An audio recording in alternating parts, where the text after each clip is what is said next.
விஜய் தாராளமாக போய் பார்க்கட்டும். பார்த்தது அப்படியே விட்டுருக்கணும். நான் சந்திச்சோன்னு ட்விட்டு போட்டு விட்டுருக்கலாம். அவர் என்ன பேசினாருன்னு, என்ன சந்திச்ச 2 பேர் ஒருத்தருக்கு ஒருத்தர் பேட்டி எடுத்துக்கிறது, சொல்லிக்கிறது அவமானகரமான விஷயம். இது விஜய்க்கு மட்டும் தலைகுனிவல்ல, அந்த ஊடகத்துக்கும் தலைகுனிவு தான். அவங்க பெருமையா பேசிக்கலாம். இன்னொரு ஆங்கிள் யோசிச்சு பாருங்க. அப்படி என்ன பெரியவரா அப்படின்னு ஒரு கேள்வி சாதாரண பொதுஜனம் கேட்பான்ல. இதைத்தான் நான் விஜய் மேல தொடர்ந்து விமர்சனத்தை வைக்கிறேன். நீங்கள் அவ்வளவு பெரிய ஆள் கிடையாது. இந்த நாட்டை ஆளப்போகிற முதலமைச்சராகவே இருந்தாலும் எங்கள்ல ஒருத்தராக தான் நீங்க இருந்தாதான் மக்கள் மதிப்பானே தவிர, இப்படி உங்களை தீக்கிலே ஒரு கடவுள் ரேஞ்சில் கொண்டு போய் உட்காந்துக்கிட்டீங்கன்னா நீண்ட கால பயணத்துக்கு அவருக்கும் பயன் தராது. ஒரு என்ன சொல்றது, ஒரு ஹியூமானிட்டி, ஒரு ஒரு ஒரு மனித உணர்வுகளுக்கு மதிப்பளிக்க மாட்டாரோன்னு ஒரு ஒரு அந்த வட்டத்துல கொண்டு போய் தள்ளுறாரு. நம்மளை தள்ளுறாரு. அவரும் போய் அப்படி நின்னுக்கிறாரு. யாரு கூட நெருங்கி வரமாட்டாங்க.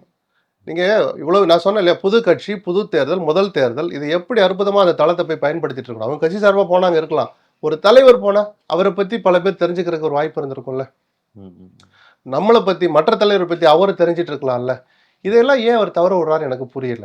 அதனாலதான் அவருக்கு இன்னும் அந்த மெச்சூரிட்டி வரல. அல்லது அவருக்கு அட்வைஸ் பண்றவங்க ஏதோ அவரை ஒரு பிம்பம் மாதிரி அப்படியே வச்சு பொத்தி பாதுகாக்கிறாங்களான்னு தெரியல. அது இங்க எடுபடாது, எடுபடக்கூடாதுன்னு நான் சொல்லுவேன். தமிழ்நாட்டு அரசியல்ல அந்த மாதிரியான உணர்வுகளுக்கு இடமே இருக்காது, இருக்கவும் கூடாதுன்னு சொல்லுவேன் நான். மக்களோட மக்களா பழகினா அப்புறம் என்ன சார், நீங்க யாரை சார் ஆட்சி செய்ய போறீங்க சொல்லுங்க. நீங்க என்ன அப்படி மேலே ஏறிட்டு மேலே போயிடுவீங்களா?